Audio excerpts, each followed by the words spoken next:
Chào tất cả các bạn. Mọi người hoàn toàn có thể viết một cuốn sách chứa đầy những sự thật thú vị và hấp dẫn về cá voi xanh. Nhưng ở đây mình sẽ cố gắng cô đọng lại những điều đáng chú ý nhất, bao gồm kích thước, chế độ ăn, môi trường sống và những thông tin quan trọng khác về loài động vật lớn nhất từng tồn tại trên trái đất. Cá voi xanh có thể dài hơn 30 mét. Cá voi xanh có kích thước khổng lồ, nhìn chung chúng có chiều dài từ 24 đến 30 mét. Con dài nhất từng được ghi nhận với chiều dài ấn tượng là 33 mét. Cá voi xanh có thể nặng bằng 30 con voi. Trọng lượng trung bình của những chú cá voi xanh khổng lồ dịu dàng này là từ 90 đến 136 tấn. Một số con còn có thể nặng đến 200 tấn. Để so sánh, một con voi rừng châu Phi trưởng thành chỉ nặng khoảng 6 tấn. Vì vậy có thể cần 30 con voi trở lên mới bằng trọng lượng của một con cá voi xanh. Cá voi xanh có một trái tim rất nặng. Trái tim của cá voi xanh rất lớn. Chúng sở hữu trái tim lớn nhất trong vương quốc động vật, nặng khoảng 180 kg và có kích thước gần bằng một chiếc xe điện đụng. Khi cá voi xanh lặn để kiếm ăn, trái tim khổng lồ của chúng có thể chỉ đập 2 lần mỗi phút. Cá voi xanh là loài khá nhanh nhẹn. Cá voi xanh di chuyển đến rất nhiều nơi. Chúng dành mùa hè kiếm ăn ở các vùng cực và sẽ di chuyển một đoạn đường dài đến xích đạo khi mùa đông đến. Mặc dù chúng có tốc độ bơi khoảng 8 km/h, nhưng khi cần tăng tốc thì tốc độ này có thể lên đến 32 km/h, ngang với tốc độ chạy nước rút trên cạn của các cầu thủ bóng đá chuyên nghiệp. Cá voi xanh có thể sống rất lâu. Mặc dù cá voi xanh gần như không sống lâu bằng những cây cổ thụ lâu năm nhất trên trái đất, nhưng chúng là một trong những loài động vật sống lâu nhất hành tinh. Giống như đếm số vòng cây, các nhà khoa học đếm các lớp sáp trong tai và có thể xác định gần đúng với độ tuổi của cá voi xanh. Cụ cá voi xanh sống lâu nhất mà các nhà khoa học đã phát hiện theo cách này được tính là khoảng 100 tuổi. Mặc dù tuổi thọ trung bình của cá voi xanh được ước tính là chỉ kéo dài khoảng 80 đến 90 năm, ngang ngửa với người Nhật Bản. Miệng của cá voi xanh chứa một dải xương mỏng được viền quanh gọi là tấm sừng. Nó tương tự như những sợi lông cứng. Những chiếc tấm sừng này được sử dụng để lọc thức ăn từ nước mà cá voi đưa vào miệng khi ăn. Một ngụm nước của cá voi xanh chứa khoảng 5 tấn nước biển và sinh vật phù du. Khi cá voi đẩy nước ra khỏi miệng, những chiếc tấm sừng này bắt đầu hoạt động để bắt và giữ thức ăn. Sau đó cá voi xanh sẽ làm sạch các tấm sừng bằng chiếc lưỡi khổng lồ của mình. Điều này hỗ trợ chúng nuốt chửng các sinh vật phù du.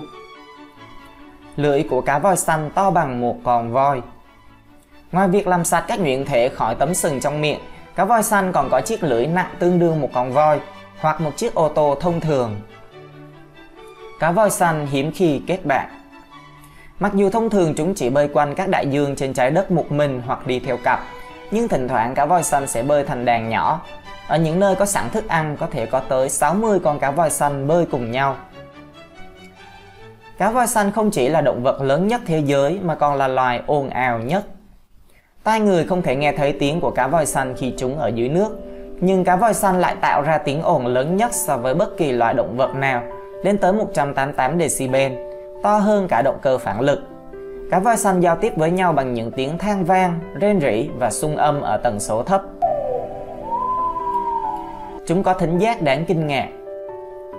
Vì cá voi xanh giao tiếp bằng những âm thanh có tần số thấp như vậy, nên trong các điều kiện thích hợp, một con có thể giao tiếp với những con khác và nghe thấy ở khoảng cách xa đến 1.600 km. Một loại điện thoại di động của tự nhiên chăng? Những hành động mà cá voi xanh thể hiện cho thấy chúng có cảm xúc. Điều này dựa vào việc những con cá voi xanh bị trôi dạt vào bờ biển và chúng sẽ thể hiện các phản ứng cảm xúc đối với những người đã cứu chúng, như thể để nói lời cảm ơn. Chu kỳ sinh sản của cá voi xanh khá chậm. Cá voi xanh có xu hướng ngoi lên để thở trong khoảng 5 đến 15 phút một lần, nhưng chúng cũng có thể bơi lâu hơn mà không cần thở. Mỗi chú cá voi xanh có những dấu hiệu riêng biệt trên cơ thể. Trước khi hoạt động săn bắt cá voi hiện đại bắt đầu vào cuối thế kỷ 19, người ta có hiểu biết rất ít về cá voi xanh. Tuy nhiên ngày nay các nhà nghiên cứu đã áp dụng việc nhận dạng hình ảnh và biết rằng những đặc điểm sắc tố đốm của mỗi con cá voi xanh là hoàn toàn khác nhau. Màu xanh của cá voi xanh một phần đến từ biển.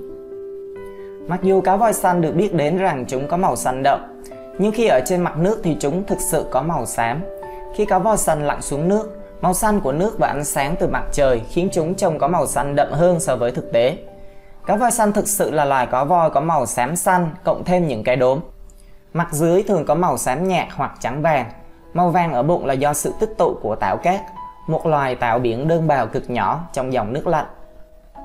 Trong thời gian giao phối khoảng cuối mùa thu đến cuối mùa đông, cá voi xanh trưởng thành thực hiện những tiếng kêu để giao phối. Tương tự như vậy, những bài ca tình yêu này có thể được nghe thấy trong khoảng cách cực kỳ dài, thậm chí Đinh Mạnh Ninh cũng có thể nghe thấy không chừng.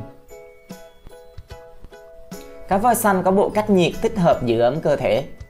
Khả năng mất nhiệt trong nước lớn hơn 27 lần so với trên cạn, nhưng cá voi xanh đã thích nghi với đại dương lạnh giá. Hơn 1/4 khối lượng cơ thể cá voi xanh là mỡ, hoạt động như một hình thức bảo vệ và cách nhiệt cho cơ thể. Cá voi xanh không có tuyến da để thoát hơi nước, thay vào đó chúng sử dụng lớp mỡ dày và lưu lượng máu để giữ ấm. Cá voi xanh khổng lồ lại sống sót nhờ những sinh vật nhỏ bé. Mặc dù là loài động vật lớn nhất trái đất, nhưng cá voi xanh chủ yếu chỉ ăn nhuyễn thể, một dạng sinh vật sống dưới nước giống như tôm nhưng nhỏ hơn. Cá voi xanh có thể ăn tới 40 triệu nhuyễn thể, tương đương khoảng 3,6 tấn mỗi ngày. Để duy trì chế độ ăn của mình, cá voi xanh hầu như luôn được tìm thấy ở những khu vực có mật độ nhuyễn thể cao, chẳng hạn như Bắc Băng Dương. Mặc dù là loài động vật khổng lồ như vậy, nhưng cá voi xanh có kích thước thực quản nhỏ, khó có thể tiêu thụ nguồn thức ăn lớn hơn. Chúng không thể nhai và chia nhỏ thức ăn thành nhiều mảnh nhỏ. Trên thực tế, thực quản của cá voi xanh rất nhỏ nên không thể nuốt được người trưởng thành. Các kiểu di cư đa dạng của cá voi xanh. Một số con cá voi xanh dường như sống quanh năm ở các môi trường sống dồi dào thức ăn, nhưng những đàn cá voi xanh khác thì có thể di cư đến vùng nước lạnh như Bắc Cực và Nam Cực để kiếm ăn. Sau khi kết thúc mùa kiếm ăn, cá voi xanh quay trở lại vùng nước ấm hơn, những nơi ổn định và an toàn để sinh nở. Trong những cuộc di cư dài ngày, người ta nhận thấy cá voi xanh có thể nhịn ăn đến 4 tháng và sống nhờ lượng mỡ tích trữ trong cơ thể được tích lũy vào mùa kiếm ăn. Cá voi xanh con thậm chí còn lớn hơn hầu hết các loài động vật khác. Cá voi xanh cái chỉ sinh sản 3 năm một lần, chúng thường chỉ sinh được một con. Những con cá voi xanh con được sinh ra với chiều dài hơn 7 mét và nặng đến 3.000 kg. Chúng ngay lập tức gia nhập vào bảng xếp hạng những sinh vật lớn nhất hành tinh và được uống sữa mẹ khoảng 1 năm trước khi có thể mua sữa hộp uống. Đùa thôi các bạn, ý mình là có thể kiếm ăn độc lập. Cá voi xanh con không ăn gì ngoài sữa mẹ, nhưng chúng tăng khoảng 90 kg mỗi ngày trong năm đầu tiên. Không biết có dùng thuốc tăng cân hay gì không đây? Cá voi xanh giống với các loài cá voi và cá heo khác, chúng là những loài thợ có ý thức. Chúng sẽ không bao giờ chìm vào giấc ngủ hoàn toàn. Mỗi lần nghỉ ngơi chúng chỉ nghỉ một nửa bộ não, nửa còn lại thức để đề phòng chết đuối. Cá voi xanh là một trong những loài cá voi hiếm nhất với số lượng khoảng 10.000 đến 25.000 con tính đến hiện nay. Hầu hết các nhà sinh vật học xem cá voi xanh là một trong những loài có nguy cơ tuyệt chủng cao nhất trong số các loài cá voi lớn. Những kẻ săn mồi và mối đe dọa đối với cá voi xanh. Khi trưởng thành, cá voi xanh có kích thước khổng lồ nên chúng sẽ không có kẻ thù tự nhiên nào trong đại dương và con người là mối đe dọa lớn nhất của chúng. Tuy nhiên, những con cá voi non dễ bị tổn thương hơn, đặc biệt khi chúng đã rời khỏi vùng nước ấm an toàn của mình và bắt đầu đi khắp các vùng biển nguy hiểm. Lúc này chúng có thể trở thành con mồi của những đàn cá voi sát thủ. Những sinh vật này có khả năng sử dụng trí thông minh và làm việc theo nhóm để bắt và giết một con vật to lớn như vậy. Cá voi xanh đẻ con ở vùng biển nhiệt đới ấm vào mùa đông hoặc đầu mùa xuân sau thời gian mang thai kéo dài gần 1 năm. Cá voi cái sinh ra một con non khi trở về vùng nước này sau 1 năm. Cá voi xanh là loài động vật có vú nên chúng cũng phải ngoi lên mặt nước để hít thở không khí. Tuy nhiên, chúng không chỉ thở mà còn phun toàn bộ không khí ẩm, chất nhầy và nước biển ra khỏi phổi thông qua 2 lỗ phun nước vào trong không khí. Cá voi xanh phun nước với một lực lớn đến nỗi luồng nước này có thể bắn lên trời với độ cao 9 mét. Lưu ý các bạn, đây là hoạt động thở chứ không phải hoạt động đen tối khác nhé. Cá voi xanh con uống sữa mẹ dưới nước và uống hơn 600 lít sữa mỗi ngày. Chúng chủ yếu kiếm thức ăn bằng cách lặn xuống độ sâu khoảng 500 mét. Mạch máu chính của tim cá voi xanh lớn đến mức một em bé có thể bò qua nó. Đó là tất cả những thông tin thú vị mà mình tổng hợp được. Cảm ơn các bạn đã chú ý theo dõi. Xin chào và hẹn gặp lại trong clip kế tiếp.